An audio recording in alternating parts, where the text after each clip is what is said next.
ओम श्री महालक्ष्मी नमः. श्री स्वामी समर्थ. स्वामी आहेत या चॅनलवर आपले सर्वांचे स्वागत आहे. मार्गशीर्ष महिन्यामध्ये देवी लक्ष्मीसोबतच श्री विष्णूंची देखील पूजा आराधना केल्यास आपल्या आयुष्यावर आणि कुटुंबावर सदैव लक्ष्मी नारायणाचा आशीर्वाद प्राप्त होतो.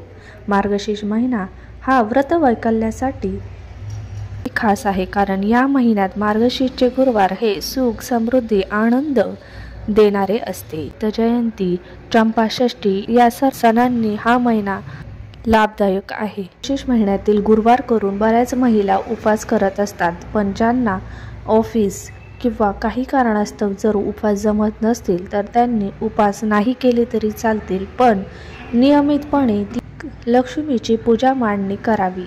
तसेच त्या लक्ष्मीला व्यवस्थित पूजा मांडणी करून नैवेद्य सकाळी किंवा जसा तुम्हाला जमेल सकाळ संध्याकाळ पूजा मांडणी करून नैवेद्य, आरती व कथा वाचावी.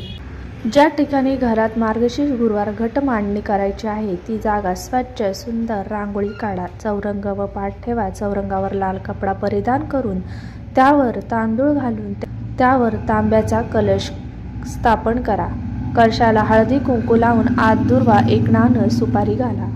विड्याची पाने अथवा आंब्याची डहाळी पंचपत्री कलशावर ठेवा. त्यानंतर एक नारळ ठेवा. चौरंगावर श्री लक्ष्मी देवीचा फोटो किंवा श्री लक्ष्मी यंत्र ठेवा.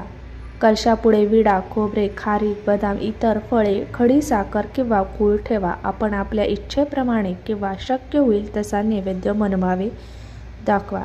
तर नैवेद्यामध्ये सर्वप्रथम गाईला नैवेद्य काढावा व उपवास सोडण्याआधी गाईला हा नैवेद्य दाखवावा. लक्ष्मी मातेला जो नैवेद्य ठेवणार आहे तो तुम्ही ग्रहण करावा. तसेच नैवेद्यामध्ये महालक्ष्मीला मखाण्याची खीर अतिशय प्रिय आहे ती ठेवावी. त्यासोबतच रव्याची, तांदळाची, खव्याची खीर लक्ष्मीला करावी. बऱ्याच स्त्रियांच्या घरामध्ये भांडण तंटा होत असते, पण या गोष्टीकडे तुम्ही दुर्लक्ष करायचं आहे. वाईट मनाने पूजा करू नका. पूजा करताना मन शांत ठेवा. वादविवाद टाळा. कुटुंबातील वडीलधाऱ्यांचा अनादर करू नका, त्यांचा आदर करा. महिना अखेरेला तुमच्या घरामध्ये पैशाची चणचण असते. लक्ष्मी ही चंचल आहे.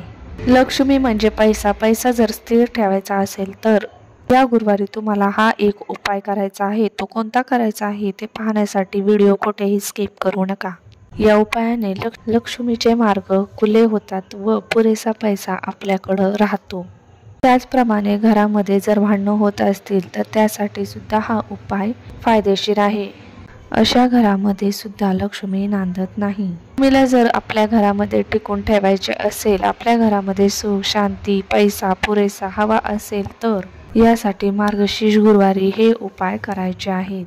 उपायामुळे आपल्या घरात जे दोष आहे, नकारात्मकता आहे ती सर्व निघून जाईल व सुख, शांती, समाधान, समृद्धी आपल्या घरामध्ये नांदेल. तर हा उपाय आहे तांदळाचा. तांदूळ हे समृद्धीचे प्रतीक आहे. आपल्या प्रत्येकाच्या घरामध्ये तांदूळ हे असतातच. महालक्ष्मी देखील तांदळावर विराजमान आहे. तांदूळ हे तिचे आसन आहे. आपल्या घरातील तांदूळ कधीही संपू देऊ नये. उपाय तुम्हाला मार्गशीर्ष गुरुवारी पूजा मांडण्याच्या आधी करायचे आहेत. जे तांदूळ घेतले आहे त्या तांदळाचे 2 भाग करायचे आहेत. तांदळाचा एक भाग हा आपल्या पहिल्या उपायासाठी वापरायचा आहे. त्यासाठी तुम्हाला थोडीशी हळद घ्यायची आहे. त्या हळदीमध्ये थोडेसे पाणी घालायचे आहे व ती हळद तांदळाच्या एका भागाला लावून घ्यायची आहे. ओले केलेले तांदूळ तुम्हाला आपली बाल्कनी किंवा अंगणामध्ये पक्ष्यांसाठी ठेवायचे आहेत. हळद ही धनाला आकर्षित करत असते.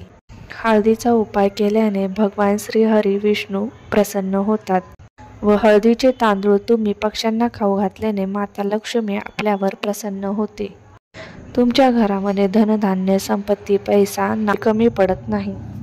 त्यानंतर तांदळाच्या दुसऱ्या भागाची पावडर करून घ्यायची आहे व त्या पावडरीने थोडीशी रांगोळी त्या पूजेसमोर काढायची आहे. ती रांगोळी तुमच्या रांगोळीनी नाही तर तांदळाच्या पावडरनी काढायची आहे. तांदळाने तुम्हाला स्वस्तिक काढायचे आहे. त्यावर हळदी कुंकू व्हायचे आहे.